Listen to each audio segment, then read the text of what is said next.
شروع اللہ کے نام سے جو بڑا مہربان نہایت رحم والا ہے۔ طاسین، یہ قرآن اور کتاب روشن کی آیتیں ہیں، مومنوں کے لیے ہدایت اور بشارت ہے۔ وہ جو نماز پڑھتے اور زکوٰۃ دیتے اور آخرت کا یقین رکھتے ہیں۔ جو لوگ آخرت پر ایمان نہیں رکھتے، ہم نے ان کے اعمال ان کے لیے آراستہ کر دیے ہیں تو وہ سرگرداں ہو رہے ہیں۔ یہی لوگ ہیں جن کے لیے بڑا عذاب ہے اور وہ آخرت میں بھی بہت نقصان اٹھانے والے ہیں۔ اور تم کو قرآن خدائے حکیم و علیم کی طرف سے عطا کیا جاتا ہے۔ جب موسیٰ نے اپنے گھر والوں سے کہا کہ میں نے آگ دیکھی ہے، میں وہاں سے رستے کا پتہ لاتا ہوں یا سلگتا ہوا انگارہ تمہارے پاس لاتا ہوں تاکہ تم تاپو۔ جب موسیٰ اس کے پاس آئے تو ندا آئی کہ وہ جو آگ میں تجلی دکھاتا ہے بابرکت ہے، اور وہ جو آگ کے ارد گرد ہے، اور خدا جو تمام عالم کا پروردگار ہے پاک ہے۔ اے موسیٰ، میں ہی خدائے غالب و دانا ہوں، اور اپنی لاٹھی ڈال دو۔ جب اسے دیکھا تو اس طرح ہل رہی تھی گویا سانپ ہے، تو پیٹھ پھیر کر بھاگے اور پیچھے مڑ کر نہ دیکھا۔ حکم ہوا کہ موسیٰ ڈرو مت، ہمارے پاس پیغمبر ڈرا نہیں کرتے۔ ہاں، جس نے ظلم کیا پھر برائی کے بعد اسے نیکی سے بدل دیا تو میں بخشنے والا مہربان ہوں۔ اور اپنا ہاتھ اپنے گریبان میں ڈالو، بے عیب سفید نکلے گا، ان 2 معجزوں کے ساتھ جو 9 معجزوں میں داخل ہیں۔ فرعون اور اس کی قوم کے پاس جاؤ کہ وہ بد کردار لوگ ہیں۔ جب ان کے پاس ہماری روشن نشانیاں پہنچیں، کہنے لگے یہ صریح جادو ہے، اور بے انصافی اور غرور سے ان سے انکار کیا، لیکن ان کے دل ان کو مان چکے تھے۔ سو دیکھ لو کہ فساد کرنے والوں کا انجام کیسا ہوا۔ اور ہم نے داؤد اور سلیمان کو علم بخشا، اور انہوں نے کہا کہ خدا کا شکر ہے جس نے ہمیں اپنے بہت سے مومن بندوں پر فضیلت دی۔ اور سلیمان داؤد کے قائم مقام ہوئے اور کہنے لگے کہ لوگوں، ہمیں خدا کی طرف سے جانوروں کی بولی سکھائی گئی ہے اور ہر چیز عنایت فرمائی گئی ہے، بے شک یہ اس کا صریح فضل ہے۔ اور سلیمان کے لیے جنوں اور انسانوں اور پرندوں کے لشکر جمع کیے گئے، اور وہ قسم وار کیے گئے تھے، یہاں تک کہ جب چیونٹیوں کے میدان میں پہنچے تو ایک چیونٹی نے کہا کہ چیونٹیوں اپنے اپنے بلوں میں داخل ہو جاؤ، ایسا نہ ہو کہ سلیمان اور اس کے لشکر تم کو کچل ڈالیں اور ان کو خبر بھی نہ ہو۔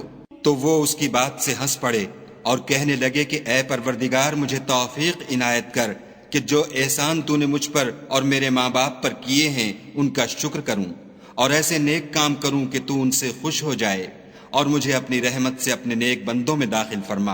اور جب انہوں نے جانوروں کا جائزہ لیا تو کہنے لگے کیا سبب ہے کہ ہدہد نظر نہیں آتا؟ کیا کہیں غائب ہو گیا ہے؟ میں اسے سخت سزا دوں گا یا ذبح کر ڈالوں گا، یا میرے سامنے اپنی بے قصوری کی دلیل صریح پیش کرے۔ ابھی تھوڑی ہی دیر ہوئی تھی کہ ہدہد موجود ہوا اور کہنے لگا کہ مجھے ایک ایسی چیز معلوم ہوئی ہے جس کی آپ کو خبر نہیں، اور میں آپ کے پاس شہر سبا سے ایک یقینی خبر لے کر آیا ہوں۔ میں نے ایک عورت دیکھی کہ ان لوگوں پر بادشاہت کرتی ہے اور ہر چیز اسے میسر ہے، اور اس کا ایک بڑا تخت ہے۔ میں نے دیکھا کہ وہ اور اس کی قوم خدا کو چھوڑ کر آفتاب کو سجدہ کرتے ہیں، اور شیطان نے ان کے اعمال انہیں آراستہ کر دکھائے ہیں اور ان کو رستے سے روک رکھا ہے، پس وہ رستے پر نہیں آتے اور نہیں سمجھتے کہ خدا کو جو آسمانوں اور زمین میں چھپی چیزوں کو ظاہر کر دیتا اور تمہارے پوشیدہ اور ظاہر اعمال کو جانتا ہے، کیوں سجدہ نہ کریں۔ خدا کے سوا کوئی عبادت کے لائق نہیں، وہی عرش عظیم کا مالک ہے۔ سلیمان نے کہا اچھا، ہم دیکھیں گے تو نے سچ کہا ہے یا تو جھوٹا ہے۔ یہ میرا خط لے جا اور اسے ان کی طرف ڈال دے، پھر ان کے پاس سے پھر آ اور دیکھ کہ وہ کیا جواب دیتے ہیں۔ ملکہ نے کہا کہ دربار والو، میری طرف ایک نامہ گرامی ڈالا گیا ہے، وہ سلیمان کی طرف سے ہے، اور مضمون یہ ہے کہ شروع خدا کا نام لے کر جو بڑا مہربان نہایت رحم والا ہے۔ بعد اس کے یہ کہ مجھ سے سرکشی نہ کرو اور مطیع و منقاد ہو کر میرے پاس چلے آؤ۔ خط سنا کر کہنے لگی کہ اے اہل دربار، میرے اس معاملے میں مجھے مشورہ دو، جب تک تم حاضر نہ ہو اور صلاح نہ دو میں کسی کام کو فیصل کرنے والی نہیں۔ وہ بولے کہ ہم بڑے زور آور اور سخت جنگجو ہیں، اور حکم آپ کے اختیار ہے تو جو حکم دیجیے گا اس کے معال پر نظر کر لیجیے گا۔ اس نے کہا کہ بادشاہ جب کسی شہر میں داخل ہوتے ہیں تو اس کو تباہ کر دیتے ہیں اور وہاں کے عزت والوں کو ذلیل کر دیا کرتے ہیں، اور اسی طرح یہ بھی کریں گے۔ اور میں ان کی طرف کچھ تحفہ بھیجتی ہوں اور دیکھتی ہوں کہ قاصد کیا جواب لاتے ہیں۔ جب قاصد سلیمان کے پاس پہنچا تو سلیمان نے کہا، کیا تم مجھے مال سے مدد دینا چاہتے ہو؟ جو کچھ خدا نے مجھے عطا فرمایا ہے وہ اس سے بہتر ہے جو تمہیں دیا ہے۔ حقیقت یہ ہے کہ اپنے تحفے سے تم ہی خوش ہوتے ہوگے۔ ان کے پاس واپس جاؤ، ہم ان پر ایسے لشکر لے کر حملہ کریں گے جن کے مقابلے کی ان میں طاقت نہ ہوگی، اور ان کو وہاں سے بے عزت کر کے نکال دیں گے اور وہ ذلیل ہوں گے۔ سلیمان نے کہا کہ اے دربار والو، کوئی تم میں ایسا ہے کہ قبل اس کے کہ وہ لوگ فرما بردار ہو کر ہمارے پاس آئیں ملکہ کا تخت میرے پاس لے آئے؟ جنات میں سے ایک قوی ہیکل جن نے کہا کہ قبل اس کے کہ آپ اپنی جگہ سے اٹھیں میں اس کو آپ کے پاس لا حاضر کرتا ہوں، اور مجھے اس پر قدرت بھی حاصل ہے اور امانت دار بھی ہوں۔ ایک شخص جس کو کتاب الہی کا علم تھا کہنے لگا کہ میں آپ کی آنکھ کے جھپکنے سے پہلے اسے آپ کے پاس حاضر کیے دیتا ہوں۔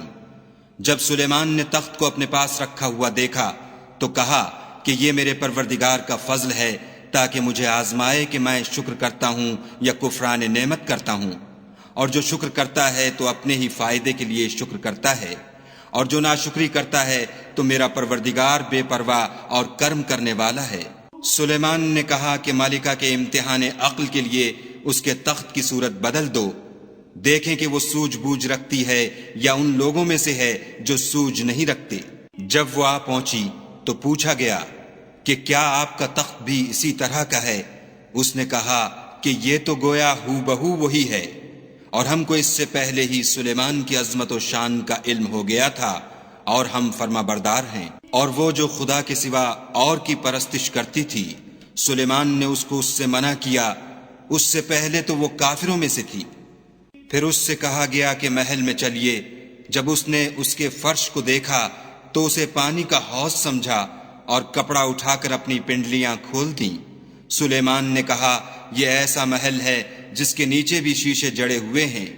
وہ بول اٹھی کہ پروردگار، میں اپنے آپ پر ظلم کرتی رہی تھی، اور اب میں سلیمان کے ہاتھ پر خدا رب العالمین پر ایمان لاتی ہوں۔ اور ہم نے سمود کی طرف ان کے بھائی صالح کو بھیجا کہ خدا کی عبادت کرو، تو وہ دو فریق ہو کر آپس میں جھگڑنے لگے۔ صالح نے کہا کہ اے قوم، تم بھلائی سے پہلے برائی کے لیے کیوں جلدی کرتے ہو، اور خدا سے بخشش کیوں نہیں مانگتے تاکہ تم پر رحم کیا جائے؟ وہ کہنے لگے کہ تم اور تمہارے ساتھی ہمارے لیے شگون بد ہیں۔ صالح نے کہا کہ تمہاری بدشگونی خدا کی طرف سے ہے، بلکہ تم ایسے لوگ ہو جن کی آزمائش کی جاتی ہے۔ اور شہر میں 9 شخص تھے جو ملک میں فساد کیا کرتے تھے اور اصلاح سے کام نہیں لیتے تھے۔ کہنے لگے کہ خدا کی قسم کھاؤ کہ ہم رات کو اس پر اور اس کے گھر والوں پر شبخون ماریں گے، پھر اس کے وارثوں سے کہہ دیں گے کہ ہم تو اس کے گھر والوں کے موقع ہلاکت پر گئے ہی نہیں، اور ہم سچ کہتے ہیں۔ اور وہ ایک چال چلے اور ہم بھی ایک چال چلے، اور ان کو کچھ خبر نہ ہوئی۔ تو دیکھ لو کہ ان کی چال کا انجام کیسا ہوا۔ ہم نے ان کو اور ان کی قوم سب کو ہلاک کر ڈالا۔ اب یہ ان کے گھر ان کے ظلم کے سبب خالی پڑے ہیں۔ جو لوگ دانش رکھتے ہیں ان کے لیے اس میں نشانی ہے، اور جو لوگ ایمان لائے اور ڈرتے تھے ان کو ہم نے نجات دی۔ اور لوط کو یاد کرو جب انہوں نے اپنی قوم سے کہا کہ تم بے حیائی کے کام کیوں کرتے ہو، اور تم دیکھتے ہو کیا تم عورتوں کو چھوڑ کر لذت حاصل کرنے کے لیے مردوں کی طرف مائل ہوتے ہو؟ حقیقت یہ ہے کہ تم احمق لوگ ہو۔ تو ان کی قوم کے لوگ بولے تو یہ بولے، اور اس کے سوا ان کا کچھ جواب نہ تھا کہ لوط کے گھر والوں کو اپنے شہر سے نکال دو، یہ لوگ پاک بننا چاہتے ہیں۔ تو ہم نے ان کو اور ان کے گھر والوں کو نجات دی، مگر ان کی بیوی کہ اس کی نسبت ہم نے مقرر کر رکھا تھا کہ وہ پیچھے رہنے والوں میں ہوگی۔ اور ہم نے ان پر مہ برسایا، سو جو میں ان لوگوں پر برسا جن کو متنبع کر دیا گیا تھا برا تھا۔ کہہ دو کہ سب تعریف خدا ہی کو سزاوار ہے، اور اس کے بندوں پر سلام ہے جن کو اس نے منتخب فرمایا۔ بھلا خدا بہتر ہے یا وہ جن کو یہ اس کا شریک بناتے ہیں؟ بھلا کس نے آسمانوں اور زمین کو پیدا کیا، اور کس نے تمہارے لیے آسمان سے پانی برسایا؟ ہم نے، پھر ہم نے اس سے سرسبز باغ اگائے۔ تمہارا کام تو نہ تھا کہ تم ان کے درختوں کو اگاتے، تو کیا خدا کے ساتھ کوئی اور بھی معبود ہے؟ ہرگز نہیں، بلکہ یہ لوگ رستے سے الگ ہو رہے ہیں۔ بھلا کس نے زمین کو قرارگاہ بنایا اور اس کے بیچ نہریں بنائیں اور اس کے لیے پہاڑ بنائے، اور کس نے دو دریاؤں کے بیچ اوٹ بنائی؟ یہ سب کچھ خدا نے بنایا، تو کیا خدا کے ساتھ کوئی اور معبود بھی ہے؟ ہرگز نہیں، بلکہ ان میں اکثر دانش نہیں رکھتے۔ بھلا کون بے قرار کی التجا قبول کرتا ہے جب وہ اس سے دعا کرتا ہے، اور کون اس کی تکلیف کو دور کرتا ہے، اور کون تم کو زمین میں اگلوں کا جانشین بناتا ہے؟ یہ سب کچھ خدا کرتا ہے، تو کیا خدا کے ساتھ کوئی اور معبود بھی ہے؟ ہرگز نہیں، مگر تم بہت کم غور کرتے ہو۔ بھلا کون تم کو جنگل اور دریا کے اندھیروں میں رستہ بتاتا، اور کون ہواؤں کو اپنی رحمت کے آگے خوشخبری بنا کر بھیجتا ہے؟ یہ سب کچھ خدا کرتا ہے، تو کیا خدا کے ساتھ کوئی اور معبود بھی ہے؟ ہرگز نہیں۔ یہ لوگ جو شرک کرتے ہیں، خدا کی شان اس سے بلند ہے۔ بھلا کون خلقت کو پہلی بار پیدا کرتا، پھر اس کو بار بار پیدا کرتا رہتا ہے؟ اور کون تم کو آسمان اور زمین سے رزق دیتا ہے؟ یہ سب کچھ خدا کرتا ہے، تو کیا خدا کے ساتھ کوئی اور معبود بھی ہے؟ ہرگز نہیں۔ کہہ دو کہ مشرکو، اگر تم سچے ہو تو دلیل پیش کرو۔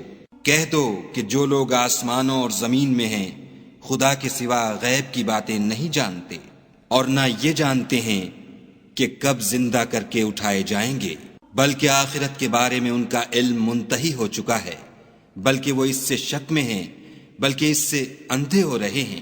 اور جو لوگ کافر ہیں کہتے ہیں کہ جب ہم اور ہمارے باپ دادا مٹی ہو جائیں گے تو کیا ہم پھر قبروں سے نکالے جائیں گے؟ یہ وعدہ ہم سے اور ہمارے باپ دادا سے پہلے سے ہوتا چلا آیا ہے۔ کہاں کا اٹھنا اور کیسی قیامت، یہ تو صرف پہلے لوگوں کی کہانیاں ہیں۔ کہہ دو کہ ملک میں چلو پھرو، پھر دیکھو کہ گناہ گاروں کا انجام کیا ہوا، اور ان کے حال پر غم نہ کرنا، اور نہ ان چالوں سے جو یہ کر رہے ہیں تنگ دل ہونا، اور کہتے ہیں کہ اگر تم سچے ہو تو یہ وعدہ کب پورا ہوگا؟ کہہ دو کہ جس عذاب کے لیے تم جلدی کر رہے ہو شاید اس میں سے کچھ تمہارے نزدیک آ پہنچا ہو، اور تمہارا پروردگار تو لوگوں پر فضل کرنے والا ہے، لیکن ان میں سے اکثر شکر نہیں کرتے۔ اور جو باتیں ان کے سینوں میں پوشیدہ ہوتی ہیں اور جو کام وہ ظاہر کرتے ہیں، تمہارا پروردگار ان سب کو جانتا ہے۔ اور آسمانوں اور زمین میں کوئی پوشیدہ چیز نہیں ہے مگر وہ کتاب روشن میں لکھی ہوئی ہے۔ بے شک یہ قرآن بنی اسرائیل کے سامنے اکثر باتیں جن میں وہ اختلاف کرتے ہیں بیان کر دیتا ہے، اور بے شک یہ مومنوں کے لیے ہدایت اور رحمت ہے۔ تمہارا پروردگار قیامت کے روز ان میں اپنے حکم سے فیصلہ کر دے گا، اور وہ غالب اور علم والا ہے۔ تو خدا پر بھروسہ رکھو، تم تو حق صریح پر ہو۔